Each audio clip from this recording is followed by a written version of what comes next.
Parenting is amazing. It can be so beautiful and so hard. We all really want to raise healthy, balanced, faithful children, but, we're trying to pass on this beautiful faith, and we're working out our own salvation right here every day with our kids. My name is Christian Gonzalez. I'm the father of 3 wild, beautiful daughters. And I'm Elissa Davis, and I have a whole house full of kids from tweens to young adults, and some already out in the world. And we're here to join you on this journey through the highs and lows of parenting, amidst snotty noses, messy rooms, and busy schedules. We don't have it all figured out, but we're in it with you. And our message is simple. Dear parents, you're not alone. Welcome to Trials and Triumphs from the Trenches. Well, hi, Elissa. Hi, Christian. How you doing? I'm doing well. How are you today? I am very good. And I'm excited to finish up our conversation because we kind of interrupted ourselves in the last episode, realizing that we had just talked and talked and talked. Yes. So we cut it off and we figured we'd finish up this time, and I'm glad. And Indeed. I'm excited to get back to it. Where were we when we Yeah. ended? So kind of what we had been looking at was the idea of the 9th hour and coming home and just kind of the energy that pervades the house as we're all coming back from work, coming back from school, some of the mania that can just set in at any moment, some of the big feelings that can arise and behaviors that maybe, don't make as much sense as And the maybe other kids too. times. Yeah, and the kids can really be out of whack as well. Yeah. For sure. Yeah. It's so really we all kinda- of us, right? After a long day. Absolutely. Oh my gosh, for real. It's like you're just kind of at the end of your rope and exhausted. And again, I think that so much of what we're talking about here is, and I hope it's clear, is like not about like complaining about life with kids, but rather about realizing like, man, there's so much in me that needs help. This is really more about us as parents than it is about our kids as children.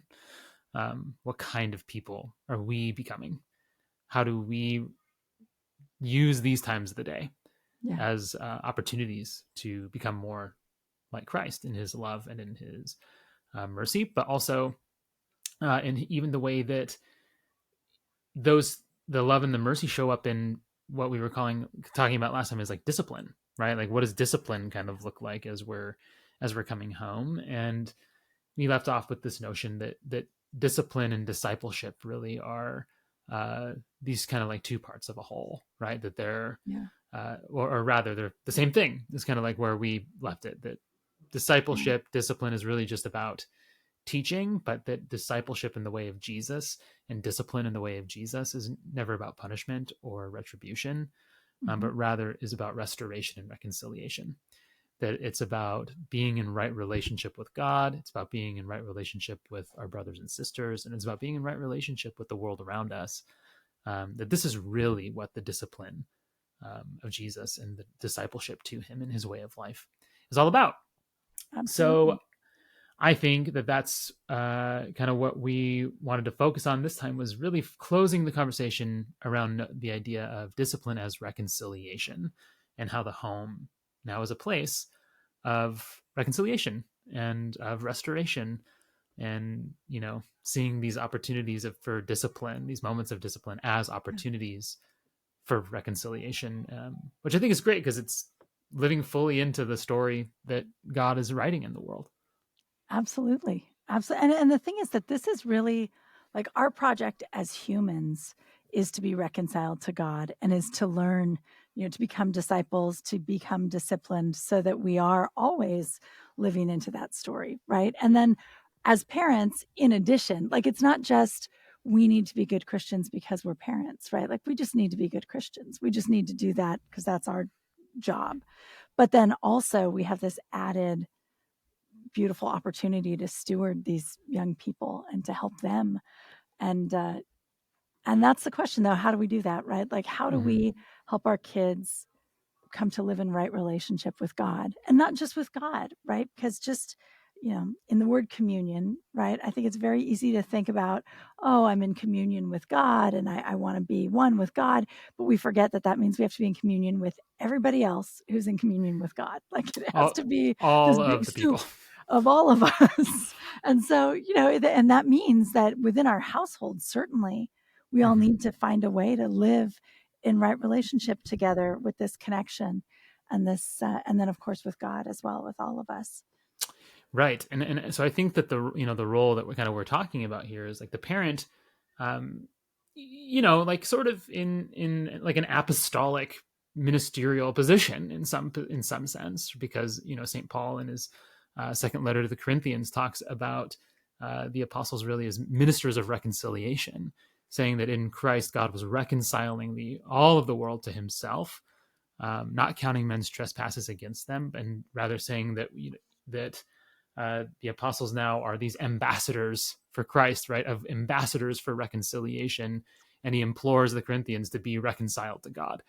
And so I think that what we're talking here about is like parents, what we get to do is, first of all, be reconciled to God ourselves and implore that our children be reconciled to God, be reconciled to one another, so that through them and through our family, reconciliation between God and the world can actually flourish. So I think that if we see this space in discipline really as that our role is to be a minister of reconciliation, that's what discipline is for, right? Like helping our children be reconciled to one another, be reconciled to us, be reconciled to God, reconciled to our house that they just destroyed, whatever it might be. Like there's something there, Right.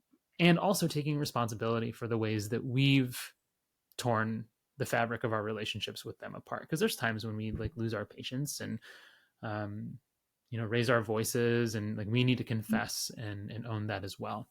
So Absolutely.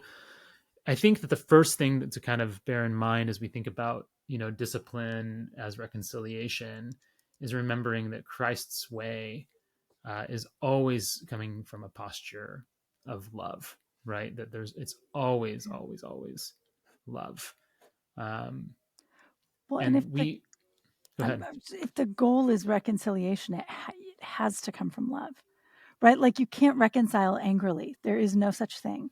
There is no such thing as yelling someone into reconciliation. It's like, and you're going to have fun and you're going to love your sister, right? It doesn't work. But it's, and I think it's just for some of our listeners, I don't know if this is helpful, but if you think about sort of the definition of sin, because sometimes I think for people this feels like, is this too touchy-feely, is this too modern, is this like, oh, we're just going to reconcile and we're not going to punish? And it's like, actually the definition of sin is that break in the relationship. It's the thing that gets in the way of your relationship with God and with others. So proper discipline, elimination of sin, is actually reconciliation. It is a healing of that rupture, and only love can do that, right? I mean, it's Yes. like Elder Porphyrios with when you're in darkness, you just have to open up the window and let the light in, right? Like if you can let love into it, then we can be reconciled to one another. But anyway, sorry, that's a little tangent. No, I think that's great. It's funny because for the last we have Father Thomas Hopko's 55 maxims in our kitchen. Like we've got like a Yes. nice little thing of it. Yes. And so my wife has actually every morning been asking the kids to pick a number between 1 and 55, and Oh, cool. kind of saying like, okay, this is your thing this is your thing to think about for the day, or to like whatever. Oh, And the last couple of days, people have picked 52. I think my daughter's actually, it's the same daughter, picked 52 a couple of days in a row.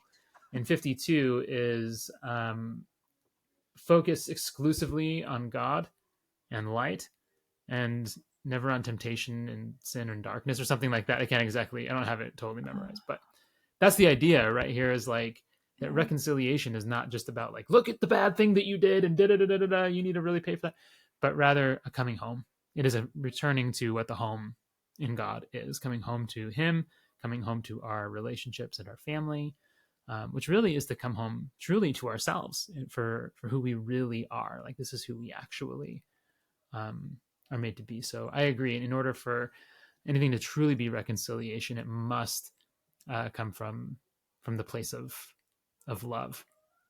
There was Absolutely. something that you said though that struck me, and it's for some reason it's totally That I was escaping my mind now. concerned But that people thought that we were being touchy-feely and modern. mm-hmm. Because, Yeah, in other audiences, that might be okay. But in an Orthodox audience, it's like, this sounds innovative. Stop now. But yeah. it is in fact traditional. It is, in fact, Yes. the definition of sin. That's what I was saying too. Maybe Yeah. does that help? Y- No, we might have to just no, move I don't on, think so. Christian. Yeah, it's fine. We're moving on. No, We're just gonna probably move on. wasn't that good. When you spend a Yeah. lot of time looking for things, it Yeah. almost always turns out it This wasn't that it's good. never goes well. No. But I think that you're right, because this is not about like just like, oh, let's all sweep this under the rug and pretend like no conflict happened, right? Like Yeah. that's not what this is. And holding to an accountability. And it also doesn't mean that I'm suggesting that we be in a position of non-authority, right? Like Right. we still are the authority in the home. And really, if we're thinking about the home as this microcosm of the larger family of God, like we're our children's big brothers and sisters in Christ. And so like we need to say like, hey, that's not how it goes in dad's house, right? Like Right. this isn't how we operate Yeah. in the family. So like we need to show you that there is a way that we do this. But that doesn't mean that our authority is one where, kind of like what you were saying, is that we exploit that authority and power to dominate our kids and control their behavior. Hmm. Like the Lord doesn't control us ever. Hmm. He's like, okay, so here's a couple trees. There's the tree of life, and then there's the tree of knowledge of good and evil. You can't eat from the tree of knowledge of good and evil. Do with that what you will. And then it's like, whatever, we did the thing. Right. But rather, all of our discipline and our teaching really needs to be about seeking our children's good, and really about cultivating that in ourselves. Like, I mean, how can we lead them that way if we're not kind of seeking that ourselves, right? Like that's Yeah. always what this is about. Well, it's going to sound hollow and hypocritical and empty if we're doing that. Well, and I think part of the point that you're making there is that authority is not about yelling. It's not about control. It's not about the volume or the exertion of power, right? Authority really, like, I mean, if you think about parents who are very quiet, I've known people who've had fathers who were like these wonderful older Greek men who are very, very pious and very quiet. And so if they occasionally look up and say, "What are you doing? That's not okay." It's like everybody jumps back, right? And it's not that he Mm-hmm. yelled, it's that he was an example of holiness and he was quiet. And so when he did speak, people listened, right? So, I mean, Mm-hmm. and not to say that we all have to be quiet all the time, we all have our personalities, but just to understand that authority is a different thing from constantly wielding power and determining how things are going to be. And I think that's such a huge component here to like what you're saying, that we need to like pause with, right? Because when you think about the authority that Jesus has versus like the scribes and the Pharisees, right? Because you see this over and over Yes. again. It's like, and people were amazed at what he said because he taught them as one who had authority and not as one of their scribes and Pharisees. Like there's something different about this guy, Yeah. right? And the Yeah. idea, I think, in some sense, is that the thing that's different is that his life perfectly matched up with what he taught. Like, so there, no wonder there's this authority. There's a clout that Right. he has because he's like, I am doing the thing. Blessed are the poor in spirit. That is me. For you'll inherit the kingdom of God. I'll do that. Right. I mean, like he speaks as someone to whom these things are relevant. Like he is the perfect thing of, each of the Beatitudes. So he's allowed to say those things. Yeah. Whereas if, someone else had come in saying all of those things, it would have been like, okay, this guy's whacked out. But Jesus himself can, say, hey, there's this new kingdom that's appearing and it's beginning with the people that you would least expect. And he can say that because he's put himself in their shoes. He's This is such yeah. a beautiful point. I love that he can say your sins are forgiven because he's sinless. Mm-hmm. Right? Like, no, but if you were a sinful Pharisee and you're standing there and you turn to someone and go, your sins are forgiven, absolutely no one is going to listen to you or be delighted with you because you're just another sinful guy. Yeah. But when Christ says it, they know something's happening.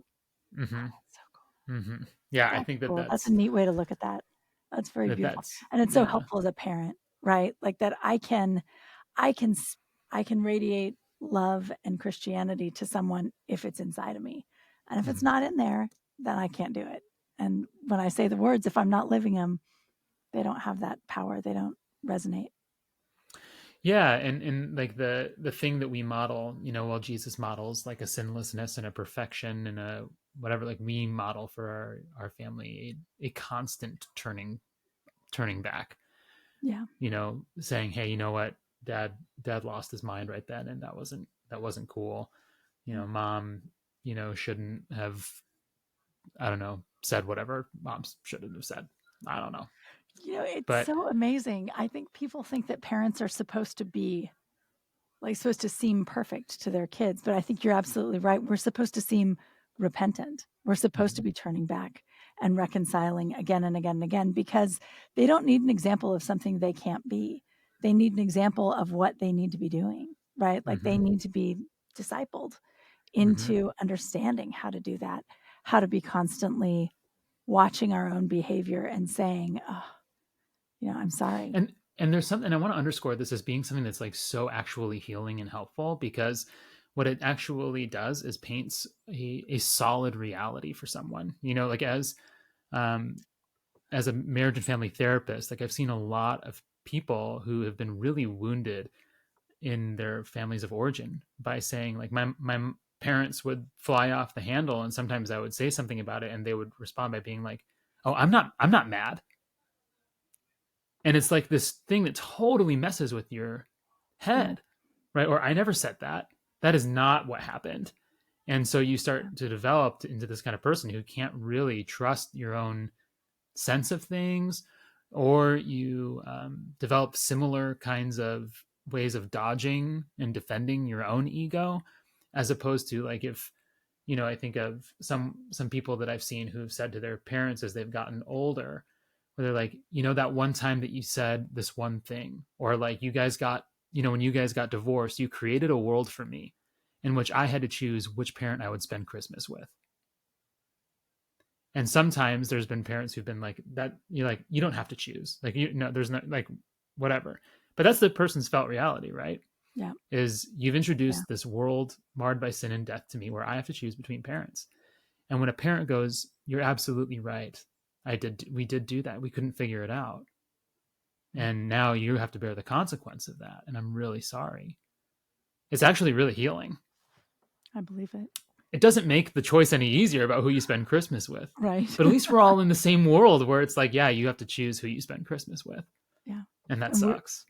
we we all should we exist should have in been a able to figure solid this out. world. Yeah. That That it's a what? real we all exist in a solid world where we're all seeing the same thing, and Hmm. and not to go on a tangent, but I think that's one of the things about our country is that we watch different sources of news and we have different sources of information. We're not like all watching Walter Cronkite anymore. So Hmm. you can't have conversations a lot of times because you feel like my set of facts and your set of facts don't match. And it's really a tricky thing about that. And I think how much more so when you're talking about your home life, when you're talking about what's going on in this your original family forming you, that you're saying, I believe that, my sister was angry with me and you got mad and you did this thing. And they're like, no, no, that's not how it happened. Hmm. It's very destabilizing. And Hmm. it makes you feel like you don't have a shared reality. And it Hmm. makes you, and that disrupts the communion and the reconciliation, right? Like if you Yeah. don't have the same shared reality, you really cannot come into communion. You really Right. cannot connect. And I think that that's a key point of what reconciliation is, right? Reconciliation is not saying, hey, that thing that broke your world apart wasn't real and doesn't matter anymore. What reconciliation is means, yes, that thing happened and it broke your world apart, and I'm willing to stand with you inside of that world that we created for you, and Yeah. look at it the same way that you look at it, and see it as broken and mourn it and grieve it and blah, blah, whatever, whatever, whatever. Right? Yeah. It doesn't mean, oh, it's all fine. This is why I always tell, if I ever ask my kids to forgive me and they go, it's okay, I say, it was not okay. It was not okay that I lost my patience with you. Don't tell me that. It's okay. It's not okay. You can forgive me and we can move forward and include this in our relationship, but, like, it's not okay. Yeah. I should never lose my patience with you, but I did. It's not okay. And I do think that helps. Um, so I think that, as we move toward reconciliation and kind of having some of this authority and discipline, um, our posture of love needs to increasingly move toward kind of like this non-reactivity that we see in Jesus. Like, I mean, Yeah. when do you ever see Jesus like react to something, or when someone does something and he's like, oh, what? There's never that. I mean, in the middle of a storm, he's asleep on a boat. There's a woman who's caught in the middle of adultery, and everyone's like, let's kill her, and he's like, I'm gonna doodle in the sand a little bit. And there's all these things that are going on where it's just like Jesus takes a minute. Right. Like, even in the situation with the woman caught in adultery, it is literally a life and death situation, and he's like, I'm gonna take a minute here. Right. And it kind of like brings him into a space of having probably like one of the smartest responses to a situation ever. All right, you guys want to kill her? Let him who's without sin cast the first stone. Back to my doodles. Like it's such a genius response that turns it back on them. And so sometimes I wonder if we took those extra seconds as parents, would that help us move from a reactivity to actually like a creative, loving responsiveness? We just Mm-hmm. took a breath, before we charged into a room when a kid's, like upset or whatever. Yeah. I keep thinking of Christ's arrest and crucifixion. Like they're in the garden there, right? And the soldier comes running in, and there's Peter with the sword, like, cutting this guy's ear off. And Christ is just calm, right? Like, which one do you want to be? Who do you want to be? Mm-hmm. The one who can put the ear back on and be at peace and reconcile things? Or do you want to be like the dummy who jumped up and cut off his ear and then got rebuked for it? Yeah. Yeah. I mean, do you find yourself kind of like jumping in when things get going, or do you take a minute and kind of like assess? I mean, how does it play out for I you? would say, well, because my kids are older now, things are different. Mm-hmm. When my kids were younger, I'm sure I did some of both, and I think probably in my earlier days of parenting, I did a lot more reacting. And then as time went by, I did a lot more just kind of like observing and understanding what was going on and finding the right way to inject something. But with older kids, it's all, well, no, I guess that is true. I guess I could be reacting to things. So maybe I'm just better at this. Maybe over the years, parenting for literally 25 years, I did finally figure out. See, but now that I just said that, it's about to happen. I'm about to just react to something huge because I just said it. Be so careful with these things, Christian. Be so careful. But for you, how is that? Because you actually are much more in it than I am right now. Because your Mm. girls are younger, right? They're like elementary, middle school, like, and there are 3 of them. It's a lot of energy. Are you generally pretty good about holding back, or do you find that depends on how much food you've eaten today and what time of day it is? I think that, full confession mode probably here, like what it depends on is the amount of times I've said the thing. Like Yeah. if I have said a thing once, if I've said it twice, if I've said it 3 times and I have to get to like time 4, then I'm like, what is wrong with these humans that I live with? Which is, again, really, really more about me than it is about them. Yeah. Because the question that I always have to like reflect on is, did I really do what I needed to do to make sure that they heard me? Did I just kind of put a decree out into the world Right. and say like, I would like this room to be picked up by the dawn of tomorrow. You know what I mean? Like, or The did I town say, crier has made the announcement. Surely it will happen. yes, exactly. Or did I say, darling, I want you to look at me and I want you to hear what dad has to say. I Yeah. want you to pick up this room in the next 15 minutes. Yeah. Well, the You truth is, know, if you said it that way and she didn't do it, your instinct would be to return in that same tone and have a mm-hmm. conversation about why it didn't happen. Yeah. Whereas when you've made the decree, your instinct is to come back like the royal authority looking to enforce it. Yes. And really, again, this brings us back to some of that stuff with like the cross and some of our own wounds and whatever, right? Where all of a sudden old scripts start playing. Why is it that I speak and nobody listens to me? Why doesn't anybody care about anything that I have to say? And it's like, who are we talking about? Like, what are we actually talking about here? Yeah. And I think this is Yeah. why it is so important for us to do some of like that self-reflection of like, why do we get so what is it about our kids that has the capacity to trigger so much in us? Isn't that you the know truth? I and had a friend yeah. who who'd never been to therapy, went to one session, and it like changed his life. And it was so funny because the question was this problem of He says to his kids, take out the garbage. No, I want Mm-hmm. you to take out the garbage right now. And they're like middle schoolers, right? So they're, yeah, okay. And then their idea of a minute and your idea of a minute are two very different things, right? So you can have that conversation a couple times, doesn't happen. And he would just lose his mind over it. And he was so mad because he was like, they disrespect me. They don't care Mm-hmm. about me. I am irrelevant when I stand here and I say this to them. And so he had one appointment with a therapist, and the therapist was like, yeah, their reaction has nothing to do with you. Like, it's really not about you at all. They're just like on the couch doing a thing and they lost track of time. And it somehow, like, just the light turned on, and he was just like, I thought it was about me. And he really, Mm-hmm. I mean, it's an easy thing to do, right? We get caught in that story in our head, this Yeah. old monologue, as you say, it's from how your dad talked about taking out the garbage, or maybe it's from nobody listening to you at work today, or whatever it is. But it's like we get this idea that people are going to express their love for us by responding to our orders. Yeah. And it's just not, that's not It's how it works. totally not how it works. And there are all these expectations that we have, and we conduct ourselves in a way to um, really try to close the loop on some of those old stories. Like if I can make my kids listen to me, then I will matter. If I Mm. can make my kids do what I want them to do, then I will no longer be irrelevant. Yeah. And that's really me acting out my past in the present, Yeah. instead of kind of realizing like, oh, this is something that's about far more than whether or not my kids take out the trash. Yeah. This is about something else Mhm. entirely. Oh, Yeah. absolutely. And I think part of the reason we get there is because, I mean, really, we're talking about like an emotional immaturity that we all have, and to some extent, like there's parts of us, I'm sure, that are all kind of emotionally immature. But I think a lot of it is because, at least growing up, most of us probably didn't have people who helped us understand what was happening inside of us.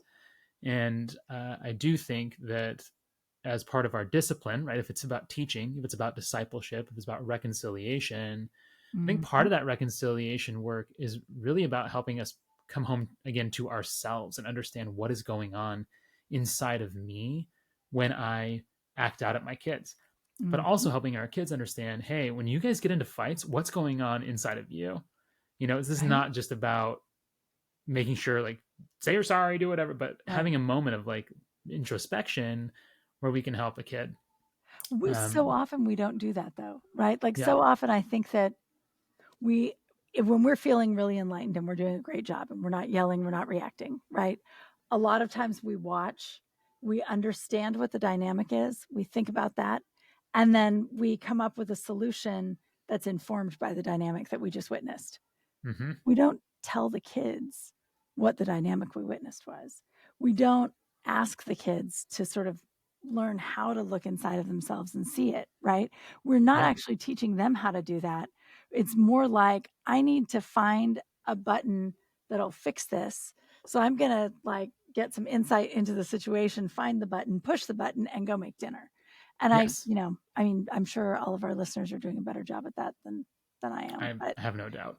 but it is a hard thing to do, because it's one thing, it's hard enough to have any insight about what just happened. It's much harder to teach someone else who's 8 how to have Mm-hmm. insight about what just happened. Like, that is a much bigger task. That's a scarier task. That's It, it harder than really it just really saying is. clean up your room, Yes, and frankly. it's something again that we need to patiently do, and it's something that the church actually continues to ask us to do, right? In through confession, Yeah. is like look inside yourself. Don't confess for somebody else. Don't tell me what your boss did that really made you upset, and how you fired off a Mhm. really mean email in response to like what a jerk that dude was. It's like you fired off a mean email because you have a really like weird relationship with your anger, and you need to figure it out. Like, and how did you want him to feel when you sent that? Like, you wanted him to feel sorry for what he did, didn't you? And that's why you Yeah. did that. So I actually came across this thing in a book called Habits of the Household, which has been a really helpful book in general, just because as we've been working through some of this stuff, I've been looking to that book and sort of reflecting on some of it, and it's been really really good. But this guy who wrote the book, whose name I forget what it is because I can't see the books I'll here. look it up What is while it? you talk, because I'm gonna look it up Early? anyway. I just wrote it I down. think I'm it's like, Early. really? Jason That's a Early, I good think book. is his name. Okay.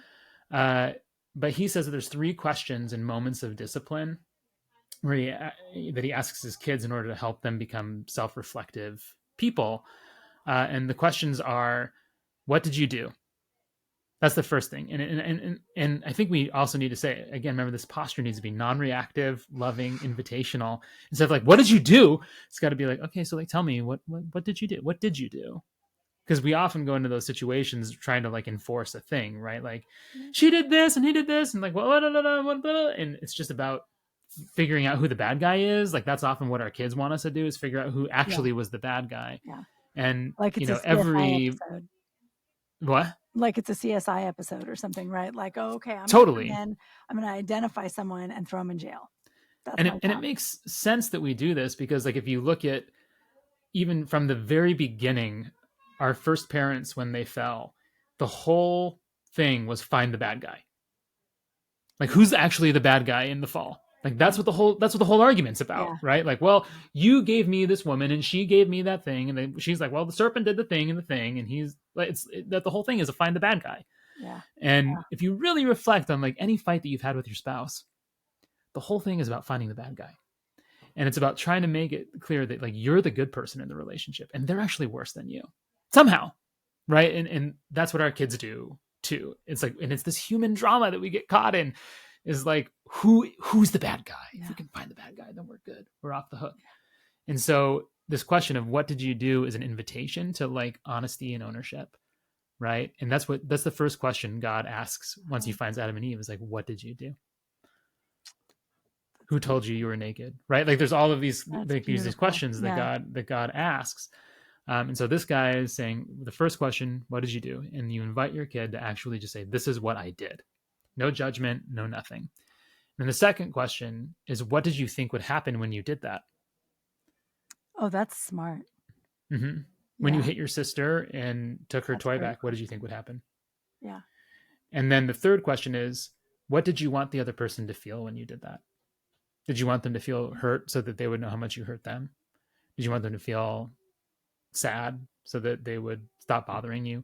Whatever it might be. But I think this is such a cool way to help our kids become self-reflective people, so that they know what they really wanted. A lot of times the way we act in our own lives is because we don't know how to get the thing we really want and need.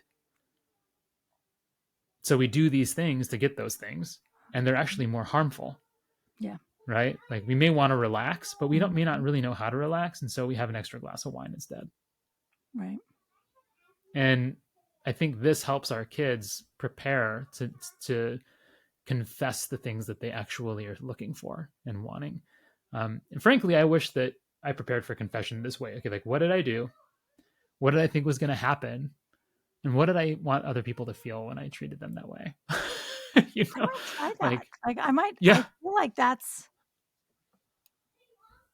feel like that's really neat.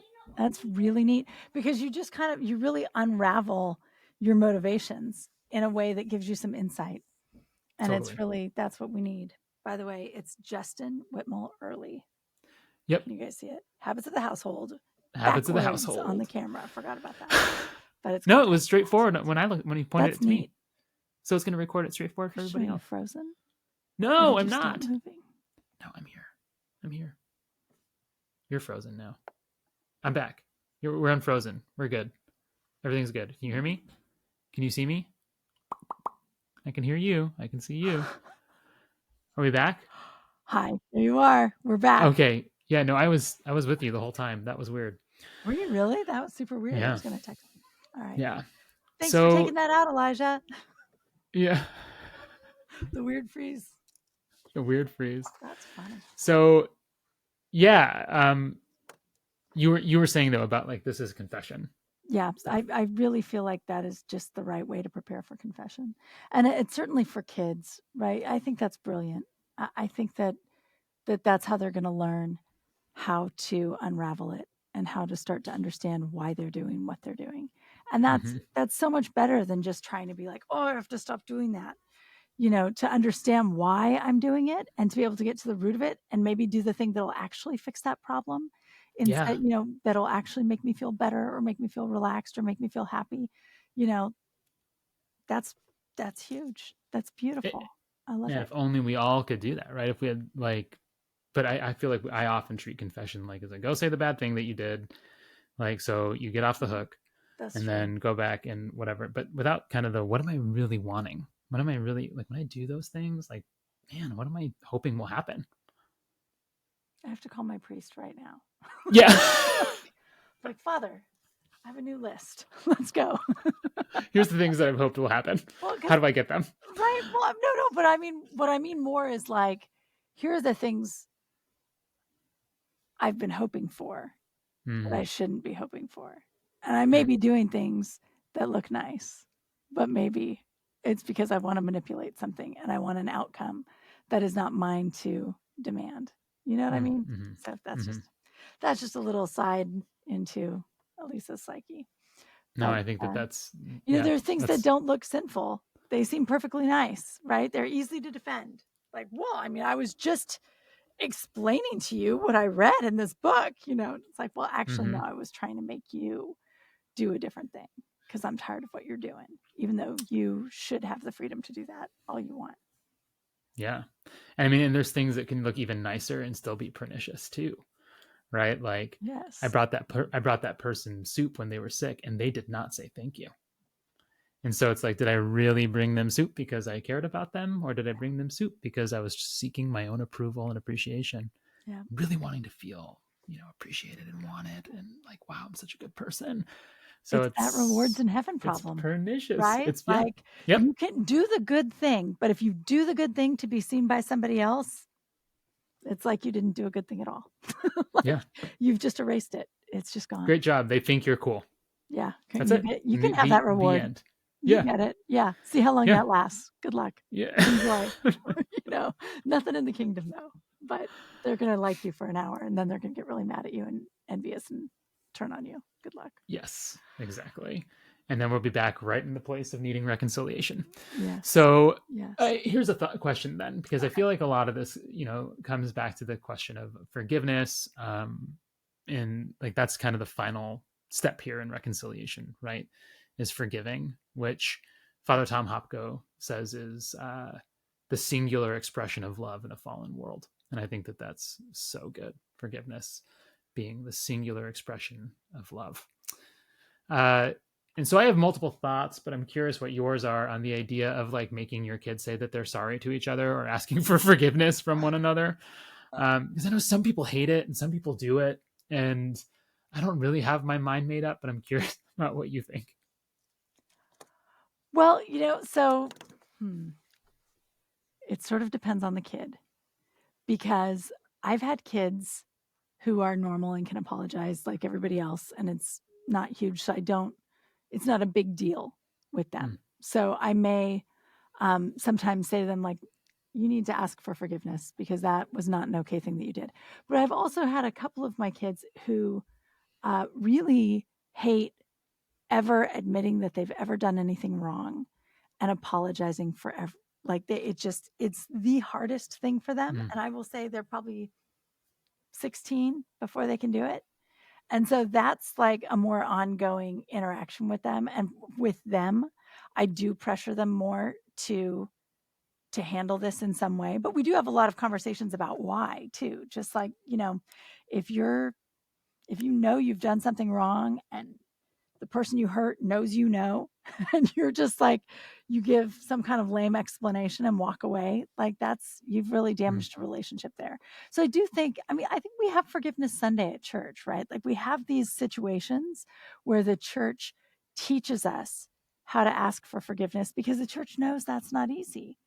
And I always think that that's so interesting because there's always that question of like, well, why am I apologizing to people or asking forgiveness from people I didn't harm?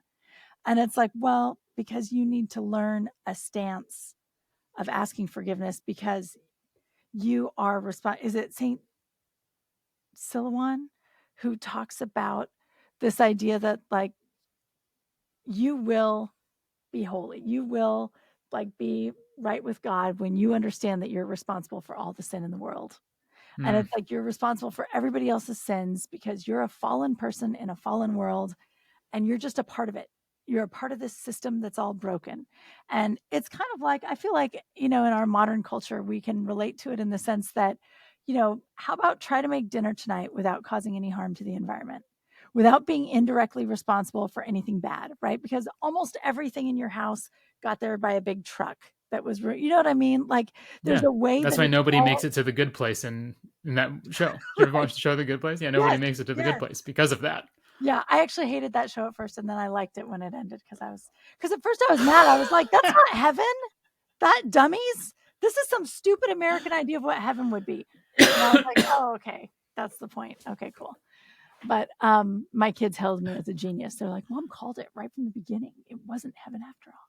But anyway, trying to disentangle ourselves from this complex fallen world where we're doing all these things that harm each other and harm the world is impossible.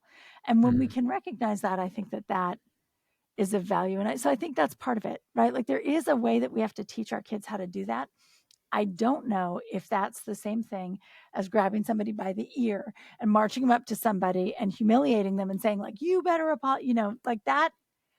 Right now. There are those moments when someone is pushing a child to apologize in such a way that it makes the person being apologized to cringe.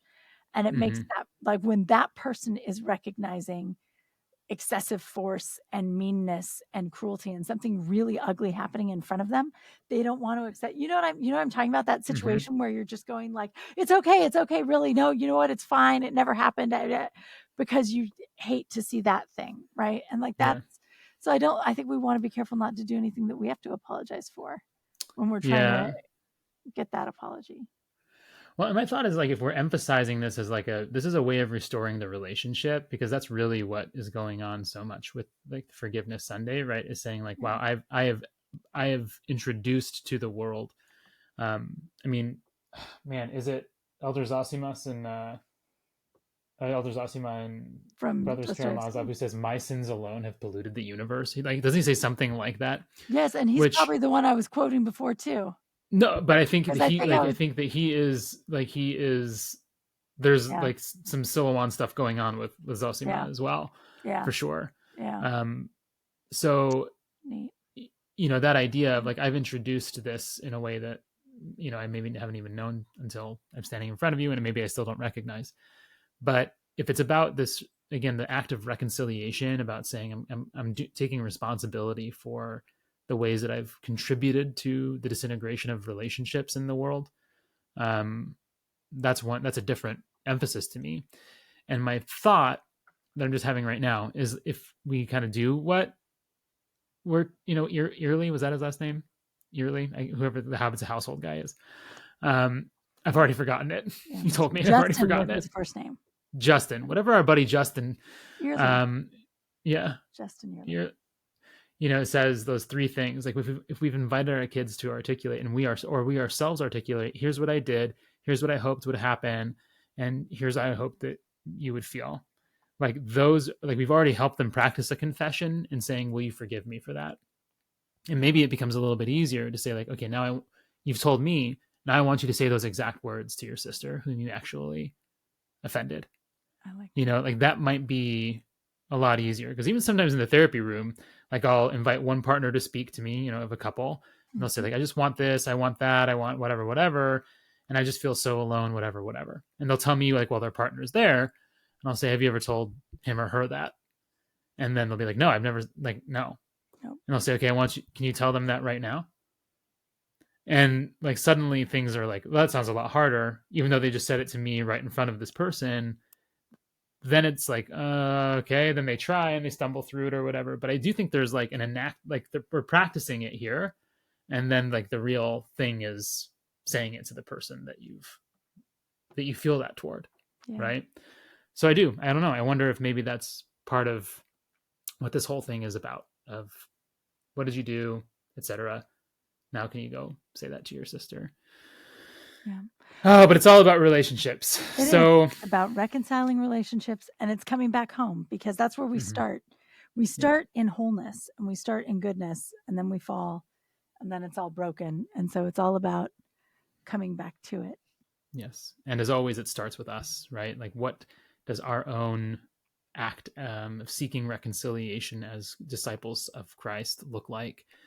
Do we take it seriously? Are we willing to face ourselves and to try to come home to one another, like to reconcile our relationships? Do they see us trying to repair with our, our spouses, or do they see us owning our own failings? Like, I think that this is a really important thing. Is if we're constantly trying to look like the good guy, then why wouldn't our kids also learn to look like the good guy?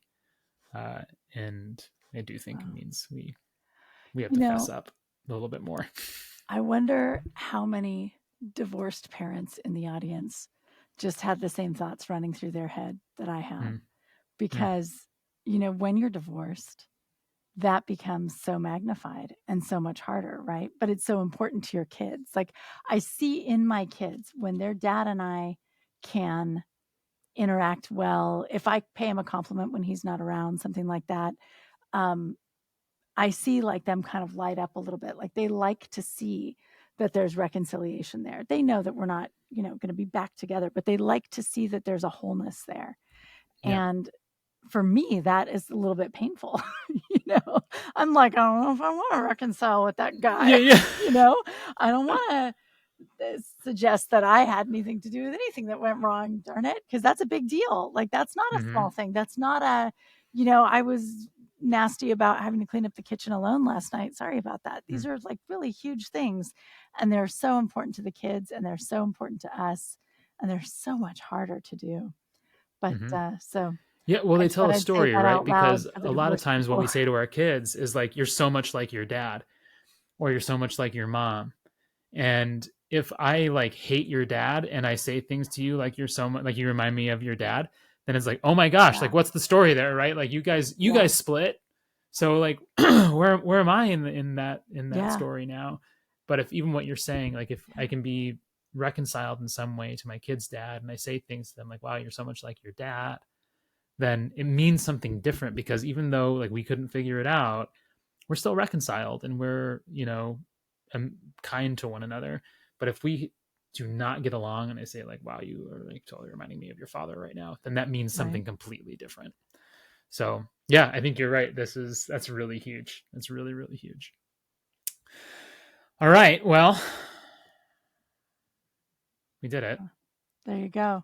We finally finished this up. You know what? If we hadn't done this in 2 episodes, this would have been a 2-hour episode.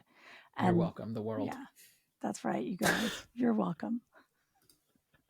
We really have uh intended to be like, these episodes are 30 minutes long. We But when I start talking to Christian, I enjoy it. So yeah, it's thank too you much so fun. much for, another episode. This has been great. It's And great. and that's it. Elissa, how can the people find you? I'm less and less on the social media. I'm so old now, I guess, maybe. But you can find me at my website. Just type in my name, Elissa Bielatich Davis. Easiest name to spell in the world. Can't imagine how you'd have a problem with it. .com. And there's a contact form, and you can just send me a message. It comes right into my email inbox, and I'll answer you, and we'll have a wonderful conversation. How about you, Christian? How can people find you?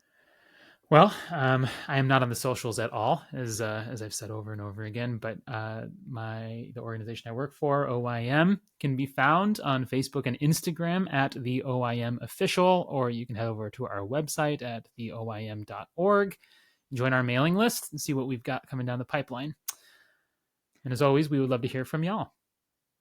All right. How can people hear from us? How can people contact Oh, the podcast yeah. situation? You know what? If you're on the Ancient Faith website, there's actually a contact us link where you can email us, and it comes to both of us. And there's also the SpeakPipe link, which is super cool. So some of you guys should use this because this is fun. So you go on the website, ancientfaith.com, go to our podcast page, and there's a link. If you click on it, you can just record a message right there, right off your computer, no phones, nothing complicated, super simple. And we might just play your message on air. So you could tell us a funny story. You could ask a question. You could lodge a complaint. I don't know. Do you hate my hair? Tell me about it, right? Like, I just pulled that out of Yeah, nowhere. not relevant to anything. But yeah, you could leave us a message and we'll play it on the show and it'll become a Yeah, part of and the you show. can We'd find a love link that. in the show notes as well. If you're listening on That's your right. favorite podcast app, then just go ahead and give it a little clicky, and we'll hear from you there. That's awesome. Thanks for tuning in. Elissa, it's always a pleasure to be with you. Always a pleasure, Christian. See you next time. Bye-bye. This has been a listener-supported joint presentation of OYM, Orthodox Youth and Young Adult Ministries, and Ancient Faith Radio.